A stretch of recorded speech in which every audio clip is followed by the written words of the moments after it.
నమస్తే, తెలుగు రాజ్యంకి స్వాగతం. నేను మీ సంధ్య.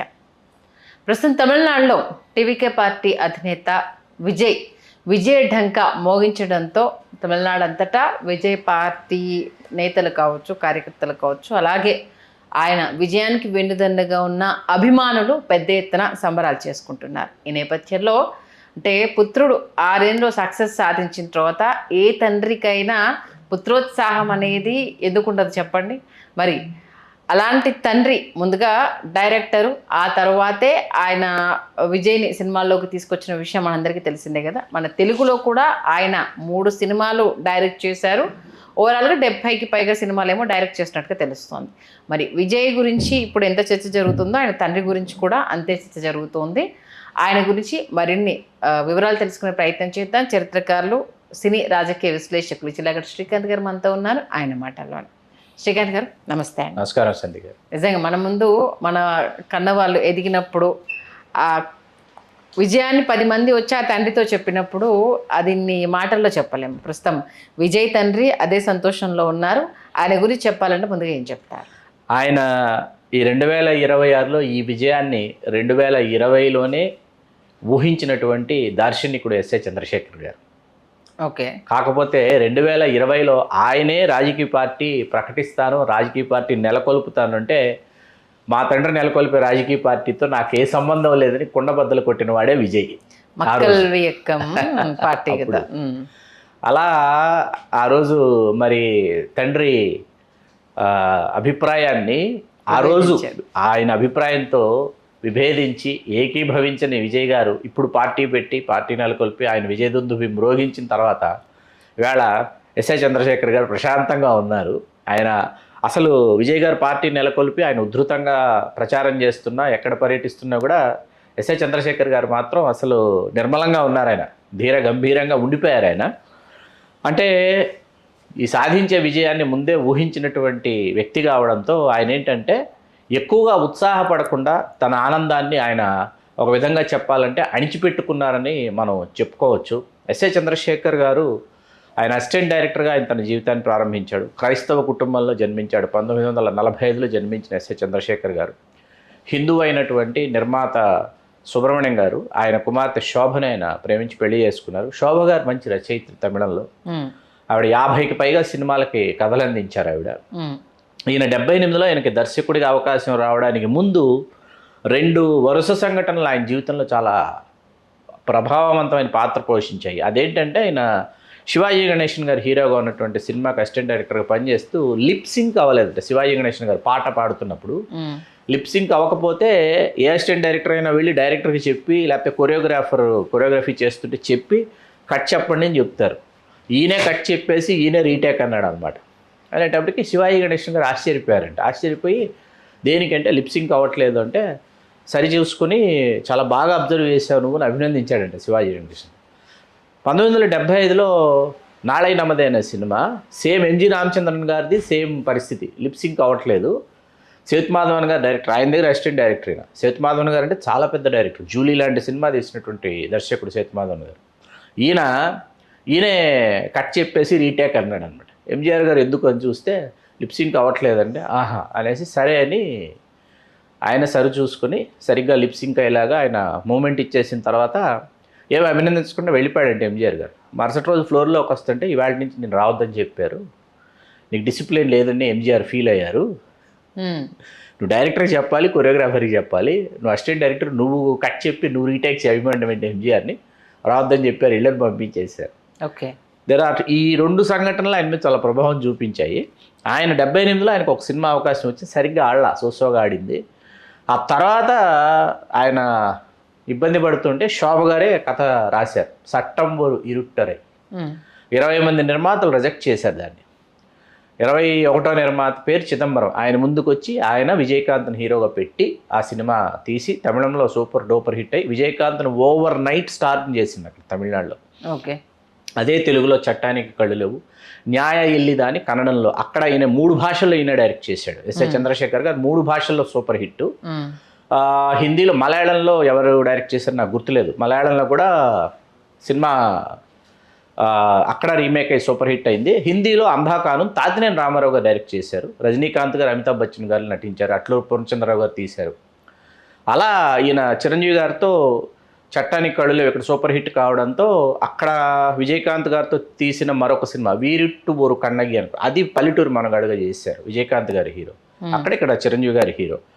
అది సూపర్ హిట్. కన్నడం నుంచి తీసుకొచ్చిన దేవాంతకుడు అది తీసుకొచ్చి ఎస్ఏ చంద్రశేఖర్ గారి దర్శకత్వంలో కన్నడ సినిమా అది తీసుకొచ్చి నారాయణరావు గారి నిర్మాత దమయంతి ఆర్ట్ ప్రొడక్షన్స్, అది సూపర్ హిట్. 3 సూపర్ హిట్లు చిరంజీవి గారికి ఎస్ఏ చంద్రశేఖర్ గారు ఇచ్చారు తెలుగులో. చాలా మందికి ఎస్ఏ చంద్రశేఖర్ గారు 3 సూపర్ హిట్లు ఇచ్చిన డైరెక్టర్ని వెంటనే ఎవరికి గుర్తు కూడా రాదు. అవును, 70 సినిమాలు డైరెక్ట్ చేశారు ఆయన. 92 వరకు నాన్ స్టాప్గా డైరెక్ట్ చేస్తూనే ఉన్నారు. 92లో విజయ్ని ఏదైతే ఆయన పరిచయం చేశారో ఆ రోజు నుంచి విజయ్ యొక్క కెరీర్ మీద దృష్టి పెట్టాడు. 10 సినిమాలు ప్రొడ్యూస్ చేశారు. ఈ 92 ముందు విజయ్ని హీరో చేయడానికి ముందు ఈయన దర్శకుడిగా ఆయన విజృంభిస్తున్నటువంటి సమయంలో అంటే విజయకాంత్, ఎస్ఏ చంద్రశేఖర్ అంటే సూపర్ హిట్ సినిమా అనేది ఒక నానుడు అనమాట అక్కడ. ఆ పరిస్థితుల్లో ఈయనేంటంటే ఉన్నది ఉన్నట్టు నిర్మోహమాటంగా మాట్లాడేసేటటువంటి ఒక వ్యక్తి, అస్సలు ఏది దాచుకోడు అనమాట. కొన్ని సినిమాల్లో నటించాడు కూడా ఆయన. ఈయన 1987 వరకు ఆపకుండా ఆగకుండా ఎంజి రామచంద్రన్ గారు ముఖ్యమంత్రి 13 సంవత్సరాల పాటు. అది 12వ సంవత్సరం పూర్తయి 13వ ఏడాది. ఆ సంవత్సరం ఏమైందంటే కరుణానిధి గారిని తీసుకెళ్ళి జైల్లో పెట్టారు, జైల్లో వేశారు. ఈయన చాలా కోపం వచ్చేసింది. ఎస్ఏ చంద్రశేఖర్ గారి కోపం వచ్చేసింది. అరే ఏంటిది, కరుణానిధి గారు అసలు ప్రతిపక్షంలో లేరు, ప్రతిపక్ష పాత్ర పోషించినా అసలు పాలకపక్షం ఎంజి రామచంద్రన్ గారు కదా, ఈయనేం తప్పు చేశాడే, నేను ప్రశ్నిస్తున్నాడు, రాస్తున్నాడు, ప్రసంగాలు చేస్తున్నాడు అని తీసుకెళ్ళిపోయి ఈయన తీసుకెళ్ళి జైల్లో పెడతారా? ఒక సినిమా డైరెక్ట్ చేసుకోవాలని ఇది న్యాయం అనే ఆవిడ శోభా గారే కథ, అది అంతా ఏర్పాట్లు చేసుకుని ఎంజీఆర్ ఎప్పుడైతే కరుణానిధి గారిని తీసుకెళ్ళి జైల్లో పెట్టాడో నీతిక్కు దండనై అని ఒక సినిమా తీస్తా. ఇప్పుడు ఈ సంఘటనలన్నీ దృష్టిలో పెట్టుకొని నేను చరణ్ రాజు, రాధిక, నీళల్గల్ రవి వీళ్ళందరినీ పెట్టి ఫుల్ పేజ్ అడ్వర్టైజ్మెంట్లు ఇచ్చి పేపర్లలో సినిమా తీశాడు ఈయన. సినిమా తీసేది ఎంజీఆర్ ప్రభుత్వానికి వ్యతిరేకంగా కరుణానిధి గారిని సమర్థిస్తూ సినిమా తీసి 1987 మే 1 విడుదలై సినిమా సూపర్ హిట్ అయ్యేటప్పటికీ ఓకే సినిమా సూపర్ హిట్ అయింది. సూపర్ హిట్ అయిపోయిన సినిమా హాళ్ల దగ్గర ఏఐఏడిఎంకే వాళ్ళు ధర్నాలు చేస్తున్నారు. ఇది మమ్మల్ని వ్యతిరేకిస్తూ మమ్మల్ని చాలా మా మీద దుష్ప్రచారం చేస్తూ తీసిన సినిమా, దీనిని బ్యాన్ చేయాలి అని చెప్పి గొడవలు చేస్తున్నారు. చేస్తుంటే ఈయన వెళ్ళి చల్లగా కుటుంబ సభ్యులతో వెళ్ళి కాశ్మీర్లో సెటిల్ అయ్యాడు అనమాట.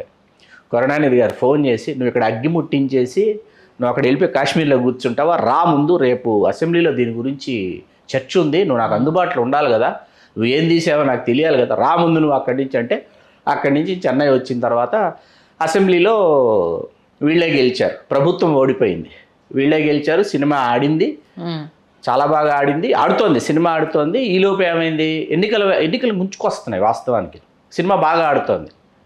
ఎంజి రామచంద్రన్ గారి దగ్గర నుంచి కబురు వచ్చింది. తిరుపూర్ ఎమ్మెల్యే మణిమారన్ ఉండేవాడు, మణిమారన్ నుంచి చెప్పాడు తీసుకురా ఎస్ఏ చంద్రశేఖర్ని నా దగ్గరికి. ఇంకా అర్థమైపోయింది ఎంజీఆర్ రమ్మన్నారంటే ఎంజి రామచంద్రన్ గారు ఏంటంటే ఇట్లా ఎవరినైనా రమ్మన్నారంటే తమిళనాడులో ఎవరిని అడిగినా చెప్తాను, బెల్ట్ తీసుకొని కొడతాడు అనమాట ఎంజి రామచంద్రన్ గారు. ఓకే, ఆయన షర్ట్ తీసి హ్యాంగర్కి తగిలించి పంచె పైకి ఎగ్గట్టి బెల్ట్ తీసుకొని కొడతాడు. దెబ్బలు తినాల్సిందే. అందుకు పిలిచారని ఫిక్స్ అయిపోయారు వీళ్ళు. కొట్టడానికి పిలుస్తున్నాడు ఎంజీఆర్, మనం వెళ్ళి దెబ్బలు తినాలి అని ఫిక్స్ అయిపోయి మణిమారన్ కొట్టడం అయితే గ్యారంటీ అన్నా, నువ్వు ఫిక్స్ అయిపోయారా, మెంటల్గా ప్రిపేర్ అయ్యిరా నువ్వు అని చెప్తే ఈయన ప్రిపేర్ అయిపోయాడు మానసికంగా. కొడతాడైనా నేను దెబ్బలు తినాలి అని బయలుదేరుతుంటే ఇది తెలుసుకుని ఒక జర్నలిస్ట్ వచ్చాడు. సార్ నేను కూడా వస్తాను సార్ మీతో పాటు, నేను కింద ఉంటాను మెట్ల దగ్గర, ఆయన పైకి పిలుస్తాడు మిమ్మల్ని. ఆయన మామూలుగా కొట్టినా కొంచెం గట్టిగా కొట్టినా వెలుపలికి వచ్చేటప్పుడు మాత్రం మీ చొక్కా ఇంకా చించేసుకుని బయటికి రండి సార్, అది ఫోటో తీసి వేద్దాం సార్, మామూలు సింపతి రాదు అసలు మీకు, మీరు ఏమనుకుంటున్నారు, పదండి సార్ నేను వస్తానని ఈడు ఫోటోగ్రాఫర్ వచ్చి ఫోటో జర్నలిస్ట్ ఆ మెట్ల కింద ఉన్నాడు అనమాట. మణిమారన్ గారు పైకి తీసుకెళ్ళిన తర్వాత ఎంజి రామచంద్రన్ ముఖ్యమంత్రి కదా, మణిమారన్ నువ్వు వెళ్ళి కింద కూర్చో అన్నాడు. ఈ వైపు చూశాడంట, ప్రిపేర్డ్గా ఉండు అని చెప్పేసి కిందకు డోర్ వేసుకుని కిందకు వచ్చిన తర్వాత ఎంజి రామచంద్రన్ గారు ఎన్న తమ్మి సౌఖ్యమా అని మొదలెట్టి, చూశాను బాగా తీసావు సినిమా, బాగున్నాయి డైలాగ్స్ అవి, నేను మధురమిట్ట సుందర పాండ్యన్ అని ఒక సినిమా చేశాను, అది నా లాస్ట్ సినిమా తమిళంలో, సంక్రాంతికి వచ్చేప్పుడు సరిగ్గా ఆడలేదు, ఒక ఫెయిల్యూర్తో ముగించాను కెరీర్ అని నాకు చాలా ఇబ్బందిగా ఉంది, నీ సినిమా చూసిన తర్వాత నీతిక్కు దండనై నువ్వు ఒక స్క్రిప్ట్ చేస్తే బాగుంటుంది నాకు అనిపించింది, అదే మీరు ఇప్పుడు నటిస్తారా అన్నట్టు. అవును, నటిద్దాం అనుకుంటున్నాను నేను. నటించి ఆ సినిమా సూపర్ హిట్ అయిన తర్వాత సినిమాలు ఇంకా లేవు అని చెప్దామని అనుకుంటున్నా. ఒక్క సినిమాలు నటించాలని నాకు నీ సినిమా చూసిన తర్వాత అనిపించింది, నువ్వు చాలా బాగా తీసావు, ఓకే, ఎక్స్పెక్ట్ చేయండి. ఎక్స్పెక్ట్ చేయింది, నువ్వు కథల మీద వర్కౌట్ చేయి తమ్మి అని చెప్పిన తర్వాత చాలా నింపాదిగా బయటకు వచ్చిన తర్వాత వీడు వెయిటింగ్ కదా ఫోటో జర్నలిస్ట్, ఏంటి సార్ ఆర్డినరీగా మామూలుగా వస్తున్నట్టు, ఆయన కొట్టడానికి పిలవలేదయా, కథ కావాలని అడిగాడు, కథ చెప్పమన్నాడు ఆయన. కానీ కొన్ని నెలలకే ఎంజీఆర్ గారు పరంపదించారు. ఈయన 5-6 కథల మీద కూర్చున్నాడు, ఆయన కసరత్తు చేశాడు, ఆయన మహానుభావుడు. అయితే ఆయన పరంపదించడం జరిగింది. అయితే ఎస్ఏ చంద్రశేఖర్ గారు విజయ్ని హీరోగా నిలబెట్టడం, విజయ్ని 2 ఏళ్ళకి 3 ఏళ్ళకి ఒకసారి విజయ్ గ్రాఫ్ పెరిగేటటువంటి సినిమాలు నిర్మించడం ఎస్ఏ చంద్రశేఖర్ గారు చేశారు. ఇక్కడ మరీ ముఖ్యంగా ఒక విషయం గుర్తు చేయాలి సంజయ్ గారు, ఆ మధ్య జరిగినటువంటి బహిరంగ సభలో అంతమంది మరణిస్తే దాని తాలూకు వ్యతిరేకత ఏదైనా, దాని తాలూకు ఆ సంఘటనల యొక్క సమాహారం ఏదైతే ఉందో దానిని ప్రజలు ఎక్కడైనా పూర్తిగా దానిని తీసుకుని విజయ్ గారి మీద ఆ వ్యతిరేకతను ప్రదర్శిస్తారేమో అని అనుకుంటే దానిని ఒక దుస్సంఘటనగానే, ఒక యాక్సిడెంట్గానే వాళ్ళు భావించి ఈవేళ విజయ్ గారికి వాళ్ళు కట్టినటువంటి పట్టం మాత్రం అద్భుతమైనటువంటి పట్టం అండి. అది ఆ తండ్రి కన్న కళ. ఖచ్చితంగా నా కొడుకు ఒకరోజు ఈ రాజ్యానికి రాజవుతాడని ఎస్ఏ చంద్రశేఖర్ గారు కన్న కళని ఇవాళ ఎస్ఏ చంద్రశేఖర్ గారి గురించి అందుకే మాట్లాడాలనుకున్నాను నేను. ఓకే, అది నిజంగా తండ్రి కూడా అనుకున్నాడో లేదో, అంటే పొలిటికల్ ఎంట్రీ ఉంటుంది అనుకున్నారు కానీ ఏం సౌండ్ ఫస్ట్ టైం చేస్తాడనేసి అని. బట్ ఇప్పుడు విజయ్ చేసిన ఆ సౌండ్ కేవలం తమిళనాడుకి పరిమితం కల దక్షిణాది రాష్ట్రాల్లో ఒత్తిడి పెరుగుతుంది. దక్షిణాది రాష్ట్రాల్లో ఒత్తిడి పెరుగుతుంది. మరీ ముఖ్యంగా ఆంధ్రప్రదేశ్లో ఖచ్చితంగా ఆ ఒత్తిడి చాలా పెరుగుతుంది. మాట్లాడదాం సార్, దాని గురించి కూడా మంచి విశ్లేషణ ఇచ్చారు. ధన్యవాదాలు శ్రీ. ధన్యవాదాలు సంజయ్ గారు.